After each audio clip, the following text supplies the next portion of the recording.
با توجه شما گفتاری ادبی از سلسله خوانشی بدیعی. سامیان گرامی، حالا گفتاری پنجم را از روی یکی از شاهکاری‌های بی‌نظیر ادبیات فارس و تاجیک، بوستان سعدی، در قرائت عبدالرشید خوجمقلف بشنوید.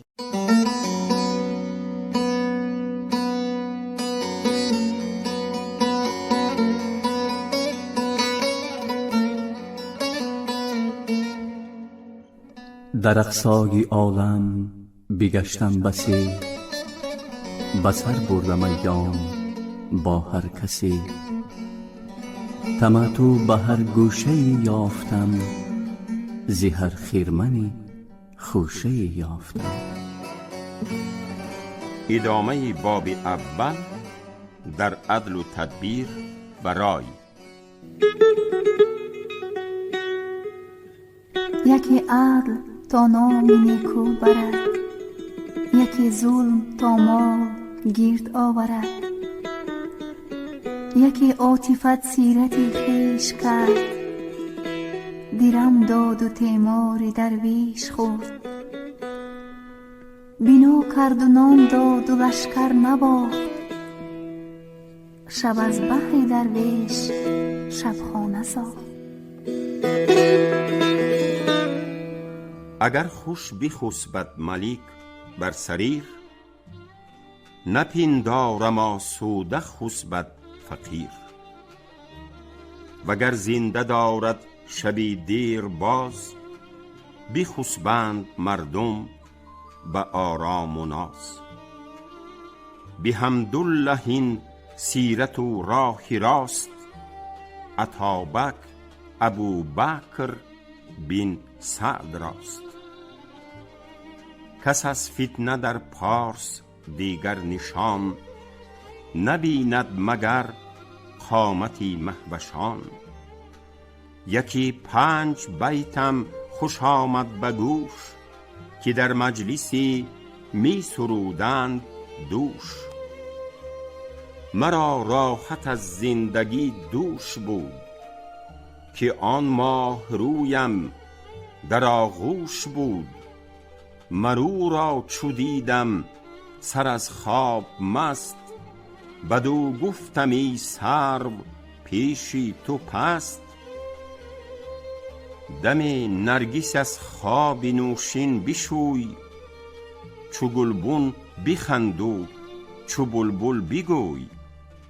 چی می خسبی ای فتنه روزگار، بیا و می لعل نوشین بیار. نگه کرد شوریده از خواب و گفت، مرا فتنه خوانی و گویی مخوف. در ایام سلطان روشن نفس، نبیند دیگر فتنه بیدار کس.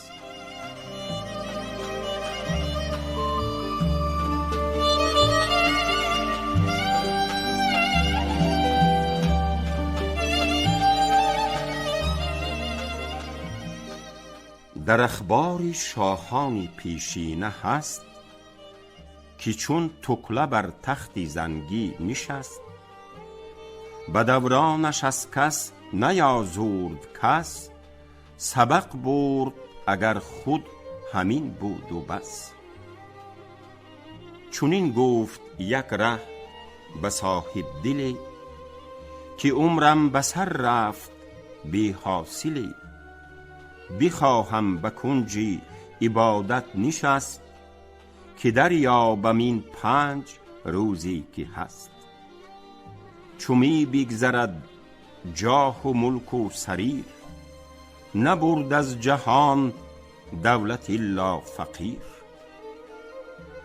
چو بشنید دانای روشن نفس، به تندی در آشوفت که تکله بس. طریقت بجز خدمت خلق نیست، به تسبیح و سجاده و دلق نیست. تو بر تخت سلطانی خیش باش، به اخلاق پاکیزه درویش باش. به صدق و ارادت میان بسته دار. ز طاعات و دعوی زبان بسته دار. قدم باید اندر طریقت ندم، که اصلی ندارد دمی بی قدم.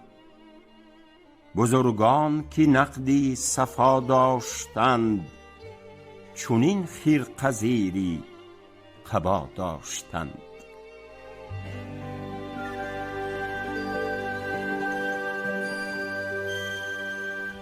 شنیدم که بگریست سلطان روم، بری نیک مردی ز اهل علوم.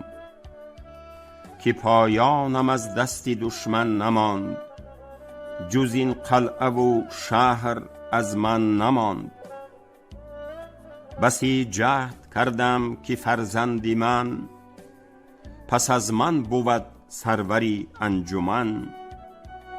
کنون دشمنی بدگهر دست یافت، سری دستی مردی و جهدم بتافت. چه تدبیر سازم چه درمان کنم، که از غم بفرسود جان در تنم. بگفتی برادر غمی خویش خور، که از عمر بهتر شد و بیشتر. تو را این قدر تا بمانی بس است، چو رفتی جهان جای دیگر کس است. اگر هوشمند است و گر بی خرد، غمی او مخور کو غمی خود خورد. مشقت نیرزد جهان داشتن، گرفتن به شمشیر و بگذاشتن. بدین 5 روزی اقامت مناز، به اندیشه تدبیری رفتن بساز. کرا دانی از خسروان عجم، ز عهدی فریدون و ضحاک و جم. که بر تخت و ملکش نیامد زوال، نماند بجوز ملک ایزد تعال. کرا جاودان ماندن امید ماند، چو کس را نبینی که جاوید ماند. کرا سیم و زر ماند و گنج و منال، پس از وی به چندی شود پایمال. وزان کس که خیری بماند روان، دمادم رسد رحمتش بر روان. بزرگی کزو نامی نیکو بماند، توان گفت با اهل دل کو بماند. الا تا درختی کرم پروری، گر امیدواری کزو برخوری.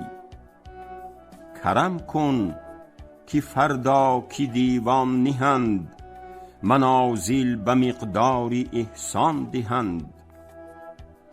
یکی را که سعی قدم پیشتر، به درگاه حق منزلت بیشتر. یکی باز پس خائن و شرمسار، بترسد همی مردی ناکرده کار. بهیل تا به دندان گزد پشت دست، تنوری چونین گرم و نان نبست.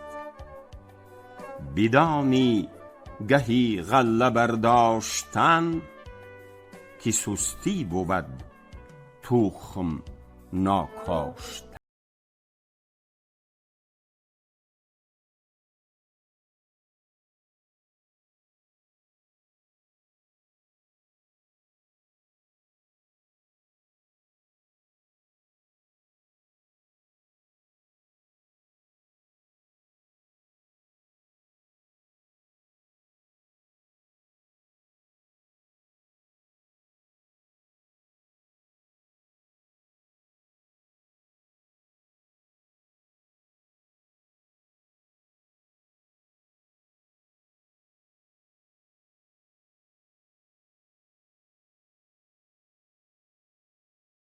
خردمند مرد در اقصای شام، گرفت از جهان کنج غار مقام. به صبرش در آن کنج تاریک جای، به گنج قناعت فرو رفته پای. شنیدم که نامش خدا دوست بود، ملک سیرت آدمی پوست بود. بزرگان نهادند سر بر درش، که در می نیامد به درخواست سرش. تمنا کند عارفی پاک باز، به دریوزه از خویشتن ترک آز. چو هر ساعتش نفس گوید بده، به خواری بگرداندش ده به ده. در آن مرز کین پیری هوشیار بود، یکی مرزبانی ستمگار بود. که هر ناتوان را که دریافتی، به سرپنجگی پنجه برتافتی. جهان سوز و بی رحمت و خیره کوش، زی تلخیش روی جهان تروش. گروهی برفتند از آن ظلم و عار، ببردند نامی بدش در دیار. گروهی بماندند مسکین و ریش، پسی چرخ نفرین گرفتند پیش. یدی ظلم جایی که گردد دراز، نبینی لبی مردم از خنده باز. به دیدار شیخ آمدی گاه گاه، خدا دوست در وی نکردی نگاه. ملیک نوبت گفتش ای نیک بخت، به نفرت ز من در مکن روی سخت. مرا با تو دانی سری دوستیست، تو را دشمنی با من از بهر چیست. گرفتم که سالاری کشور نیم، به عزت ز درویش کمتر نیم. نگویم فضیلت نهم بر کسی، چنان باش با من که با هر کسی. شنید این سخن عابدی هوشیار، برآشفت و گفت ای ملیک هوش دار. وجودت پریشانی خلق از اوست، ندارم پریشانی خلق دوست. تو با آن که من دوستم دشمنی، نپندارمت دوست داری منی. چرا دوست دارم به باطل منت، چو دانم که دارد خدا دشمنت. مده بوسه بر دست من دوستوار، برو دوستداران من دوست دار. خدا دوست را گر بدرند پوست، نخواهد شدن دشمنی دوست دوست. عجب دارم از خواب آن سنگ دل، که خلقی بخسبند از او تنگ دل.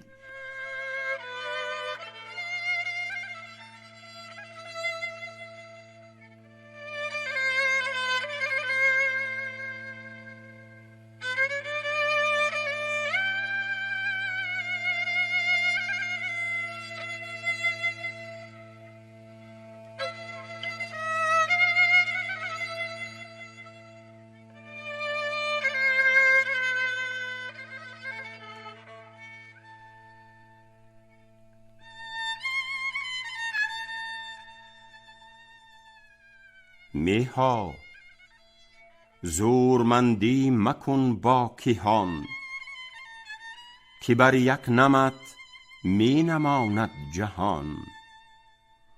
سری پنجه ناتوان بر مپیچ، که گر دست یابد برآیی به هیچ. عدو را به کوچک نباید شمرد، که کوهی کلان دیدم از سنگ خرد. نبینی که چون با هم آیند مور، ز شیران جنگی برآرند شور. نه موری که موی کزان کمتر است، چو پر شد ز زنجیر محکم تر است. مبر گفتمت پای مردم ز جای، که عاجز شوی گر درآیی ز پای. دلی دوستان جمع بهتر که گنج، خزینه تهی به که مردم برنج. مینداز در پای کاری کسی، که افتد که در پایش افتی بسی.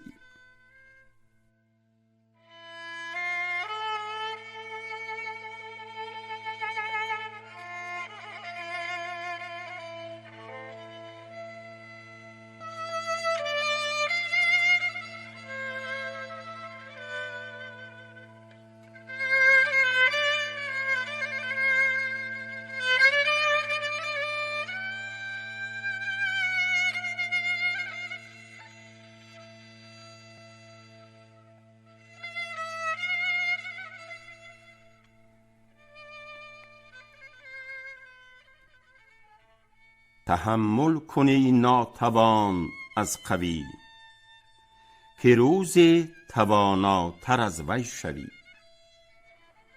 به همت برآر از ستیهنده شور، که بازوی همت به از دستی زور. لبی خشکی مظلوم را گو بخند، که دندان ظالم بخواهند کند. به بانگی دهل خواجه بیدار گشت، چه داند شبی پاسبان چون گذشت.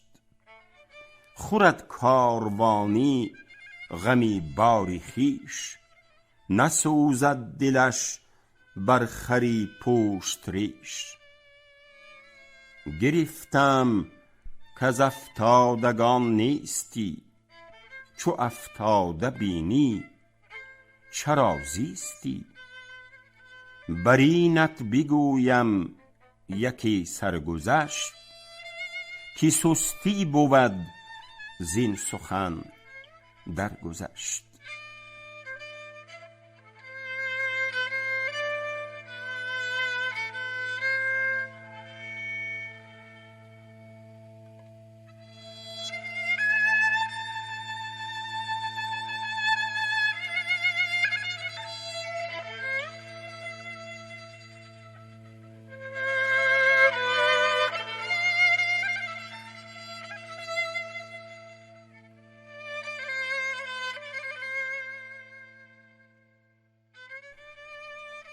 چنان قحطساری شد اندر دمشق، که یاران فراموش کردند عشق. چنان آسمان بر زمین شد بخیل، که لب تر نکردند زرع و نخیل. بخشکید سرچشمه های قدیم، نماند آب جز آبی چشمی یتیم. نبودی بجز آهی بی و زنی، اگر بر شدی دودی از روزنی.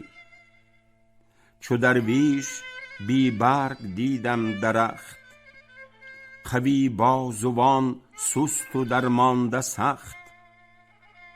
نه در کوه سبزی نه در باغ شخ، ملخ بوستان خورده مردم ملخ.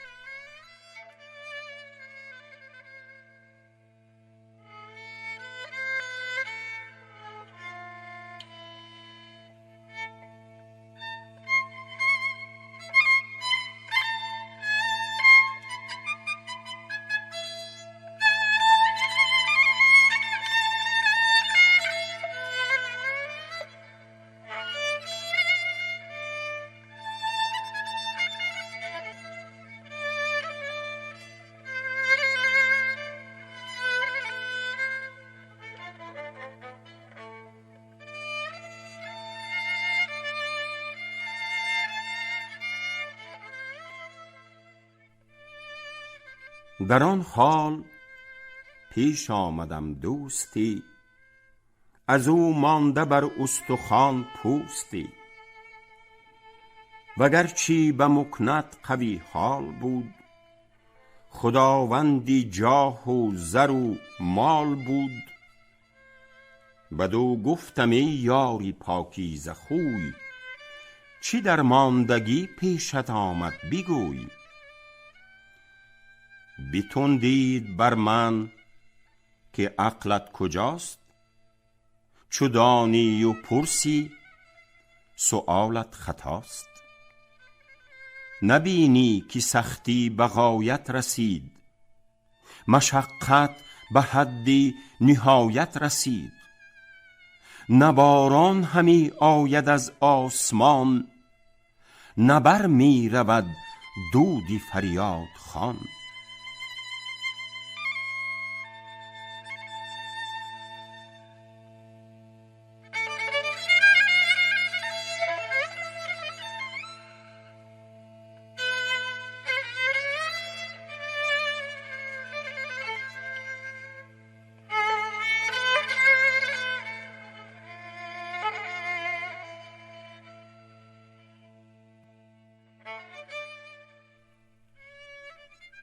بدو گفتم آخر تو را باک نیست، کشد زهر جایی که تریاک نیست.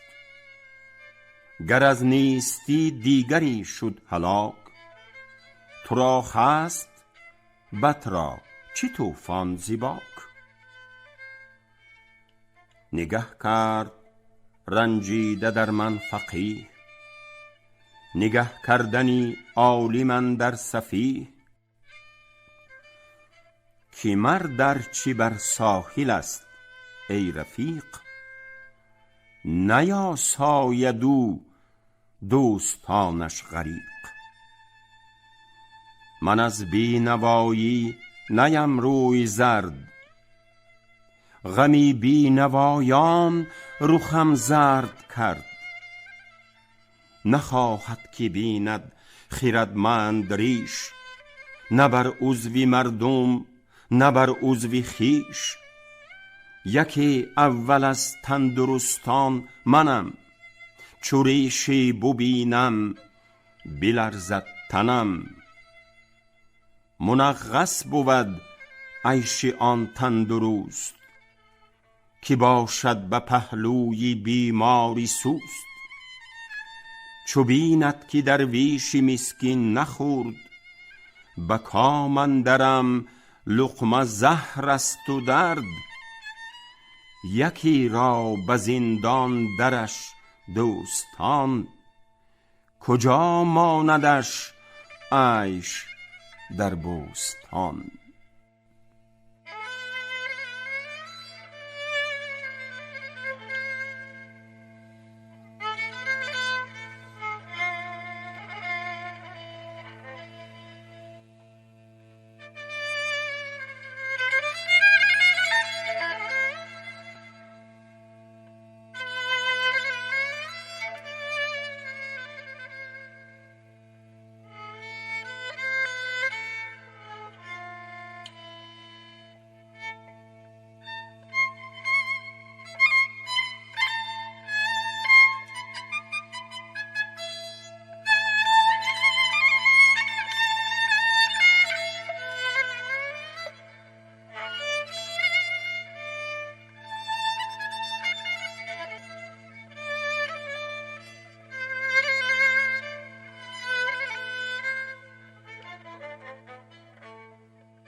یکی مشزن وقتی روزی نداشت، نه اسباب شامش مهیا نچاشت.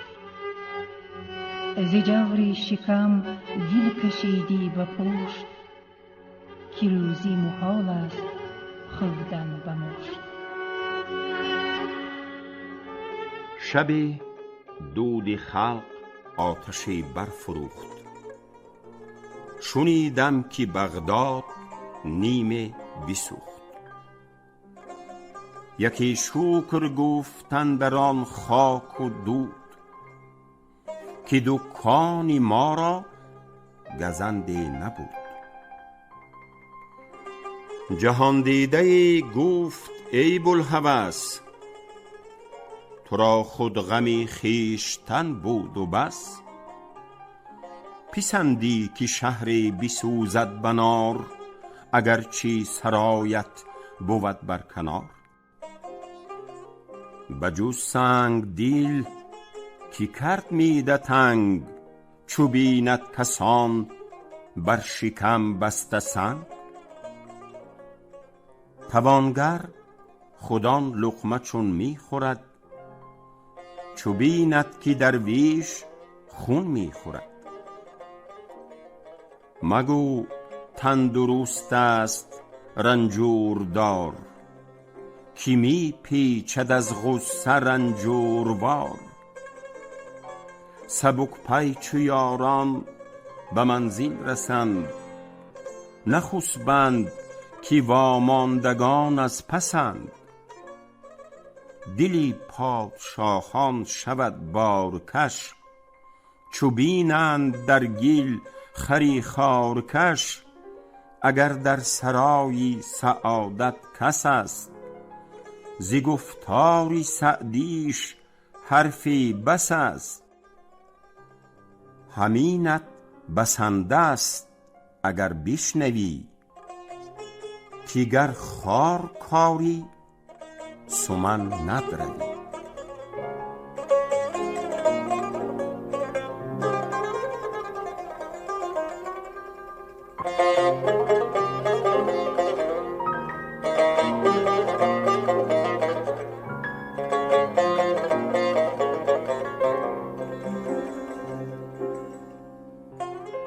شنوندگان ارجمند، شما گفتار پنجم را از روی بوستان سعدی در قرائت عبدالرشید خوجمقلوف شنیدید.